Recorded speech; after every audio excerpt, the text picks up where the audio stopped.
Ndagushujeho kuri Chess TV. Ngiye kwinjiza mu isi y'inyamaswa, turebe inyamaswa 10 zisimbuka cyane kurusha izindi muri iyi si.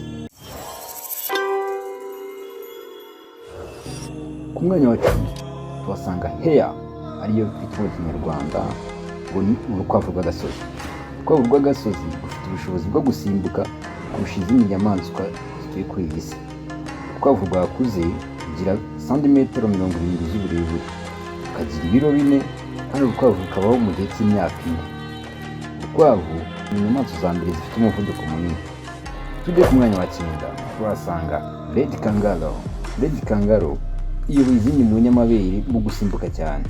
Iyi ngiyi kangaroo ishobora gusimbuka ku muvuduko wa kilometero 56 ku isaha. Tujye ku mwanya wa 8.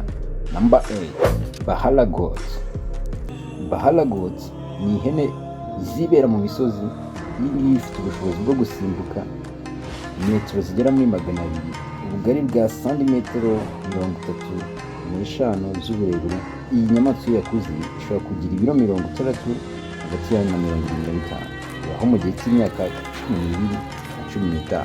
Number 7, Strip Springer. Aka ni kari mu bwoko bw'uduhene, kagira metero 1 santimetero 5 z'uburebure. Gashobora gusimbuka inshuro 10 gakoresheje umubiri wako. Tugereranyije muri metero, kasimbuka nka metero 3 z'uburebure. Number 6, Grasshopper. Grasshopper mu Kinyarwanda ni igihori. Igihori gishobora gusimbuka inshuro 20 z'uburebure ugendeye ku ngano y'umubiri wako, mu gihe umuntu ashobora gusimbuka inshuro 2 zonyine. Number 5, Kangaroo Rat. Kangaroo Rat iyi ni imbeba imeze nka kangaroo, isimbuka inshuro 45 mu gihe umuntu asimbuka inshuro 2 zonyine. Uvuge umuntu abasha gusimbuka nka Kangaroo Rat ashobora gusimbuka akagera muri metero 47 yizamuye inshuro 1. Number 4, Froghopper. Froghopper gasimbuka akanyamaswa gatoya gasimbuka inshuro 70 kajya hejuru. Tuvuge tugeranyije umuntu asimbuka nka Grasshopper ashobora gusimbuka akagera muri metero 70 mu nshuro 1. Grasshopper ugereranyije n'ibiro byayo n'inshuro gasimbuka ibiro 400 ugereranyije n'ukuntu kangana. Umuvuduko kagendaho iyo kagiye gusimbuka kakserera ku muvuduko wa metero 4000 ku isegonda rimwe. Number 3, Jumping Spider. Iki ni igitagangurirwa gishobora gusimbuka inshuro 100 ukubye n'uko kingana. Ngo tuvuge umuntu asimbuka nka Jumping Spider ashobora gusimbuka akagera muri metero 100 asimbutse inshuro 1. Number 2, Tree Frog.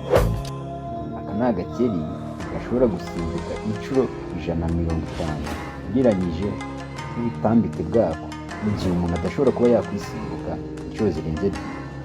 Inyamaswa akenshi kaboneka mu mashyamba ya Scotland. Number 1.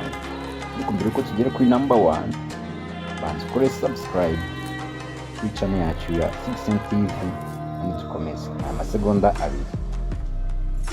Number 1 bakita Filia, ariko twitwa mu Kinyarwanda imbaragasa.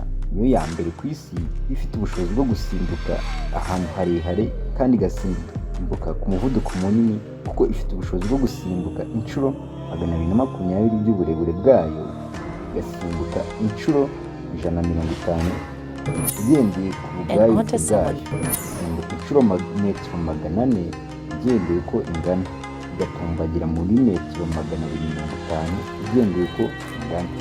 Ciao cyane, muri kumwe n'Idafiteho.